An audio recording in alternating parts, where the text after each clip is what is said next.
Hey guys, welcome back to my channel. It's officially December, it's Christmas, I have a wreath on the door, there's a Christmas tree over there, and I'm pretty excited. I apologize if you can hear my neighbor leaf blowing.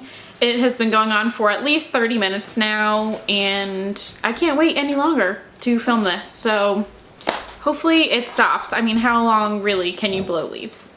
I don't know. We'll see. Anyways, today, oh, I forgot to say, if you're new here, I'm Melissa and I'm a registered dietitian, and here on my channel we talk about all things food and nutrition. Today we are combining food and nutrition and the joy of Christmas, and we are talking about Christmas gifts and what you can get the foodies in your life who either love to eat food or cook food, or I mean, that's really all you can do with food. So I do one of these every year, and I tend to talk about very similar things, but kind of like an updated version of those things. So yeah, anyways, let's get into the gift guide. So the first gift that I always recommend is if you have someone in your life who loves to cook, get them some sort of kitchen tools. It doesn't have to be anything big and fancy. It can be really simple, but I do have a couple kitchen gadgets that I got this year that I've really enjoyed. The first is an egg cooker.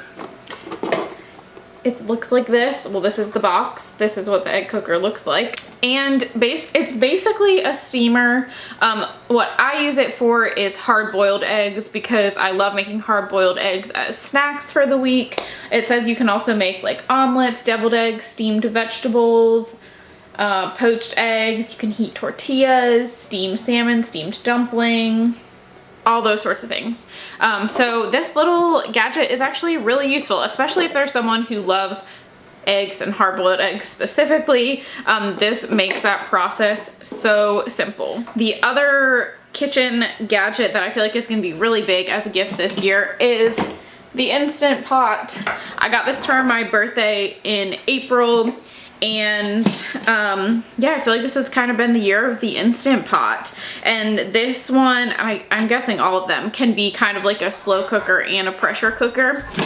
So it can be really useful for people who don't have a ton of time to cook. You know, you can use it like a crock pot and put something in at the beginning of the day and it'll be done when you get home from work, or you can make things really quickly. I know a lot of people who make like chicken in there super fast. I know there's some desserts you can make in there really fast too, so that is always a good gift for someone who likes to cook but doesn't necessarily have a ton of time. And of course, my favorite kitchen gadget, which I mentioned every single year, is my crock pot. I would say I use that the most out of anything. It's just so useful, especially as it's getting colder. I love making soup and chili and stuff in there, so that is always a good present, and it's really not that expensive either. So if you know someone that doesn't have a crock pot, that is a really great gift to get. The second option is some sort of delivery service. So things like HelloFresh, Blue Apron, Plated.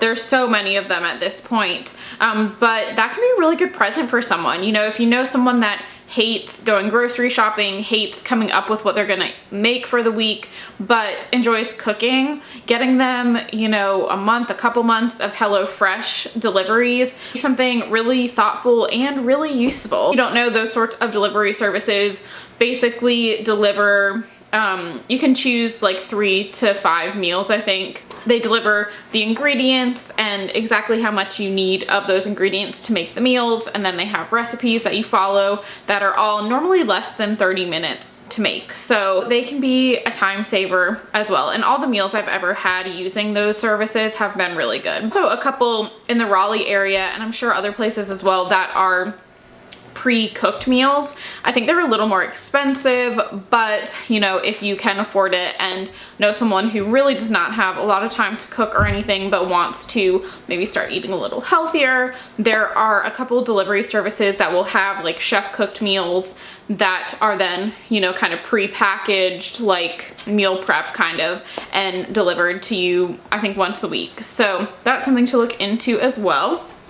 And then the other option is a produce delivery service. So if you are like me and love getting fresh, local produce, this year especially, I have really enjoyed getting the ugly produce. So there's 2 different boxes that I've gotten. The one I currently get is called ungraded produce, and there's also one called Hungry Harvest that use the ugly produce that would normally get thrown out. And then they deliver it around the triangle, or I know Hungry Harvest is other places as well. So not only are you getting fresh produce, seasonal produce, but you are also cutting down on food waste, because those are items that would have been thrown away because they don't want to be sold in the grocery store. So I think any of those delivery services make great gifts. They're kind of like the gift that keeps on giving, which is the best kind, really. The next option is cookbooks. I feel like everyone enjoys a good cookbook. I mean, unless you don't like to cook, but if you like to cook, you enjoy a good cookbook. Even though you can get a lot of recipes online, it's kind of nice sometimes to have an actual hard copy and be able to flip through a cookbook and look at pictures and all that stuff. So getting a new cookbook for someone is always a good gift. I've mentioned this one a couple times over the years, but my personal favorite is the Cooking Light Fresh Food Fast book. And I know they have a second edition of this now. I don't have it, but there's so many good recipes in here that are really quick and easy. They're all less than 5 ingredients, it says. And yeah, so something like this, I feel like pretty much anyone could use. Another one that I got recently that I like is the Thug Kitchen book. This is a vegetarian one. I haven't made a ton of recipes from here yet, but what I have made has been really good. And I think I might do Veganuary, so I probably will make some from here as well. I know my mom also has the Skinny Taste, I think it's Skinny Taste, like Fast and Slow or something, that has slow cooker and Instant Pot recipes. So if you're getting someone an Instant Pot or a crock pot, it'd be a great idea to get a cookbook to go along with it.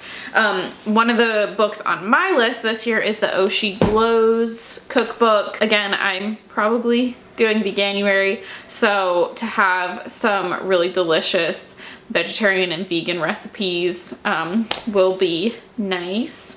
And yeah, there's so many good cookbooks out there, so kind of just tap into what you know that person likes or what they want to be eating more of in the coming year. And yeah, the fourth option is a cooking class, and I've done a couple of these over the years and they're always so much fun. So I think the one I've used the most is, I think last year it was, my mom and I did a pasta making class, and it was so much fun. And now for a lot of like special occasions, or just when we feel like it too, we can make homemade pasta, and it's so delicious and it feels really special. We also just did a cake decorating class. We did like a Southern Comforts class where we learned how to make like pimento cheese, and there are so many other classes out there. And then you can go with that person so that you can spend time with them, learn how to cook something fun, and it's just a good experience. I always love giving experiences. That always makes a good gift. And if you know that person's a foodie and loves to cook, why not go to a cooking class? And finally, the last option is gift cards. I feel like gift cards are seen as something that's really not